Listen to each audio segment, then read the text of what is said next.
अरे भाई ये चाकू से तो बहुत अच्छी काट दिया था यार। तेरे फ्री फायर भी तो काट गया।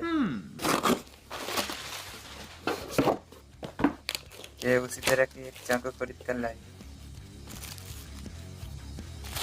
चलिए देखते हैं ये क्या सही में काम करता है कि नहीं।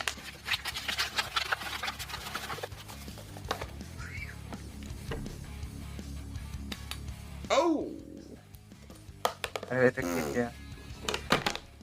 इसको क्या पकड़ने पड़ेगा, देखते। इस बार तो काट दिया भाई। सही में बहुत भारी वाला चाकू है।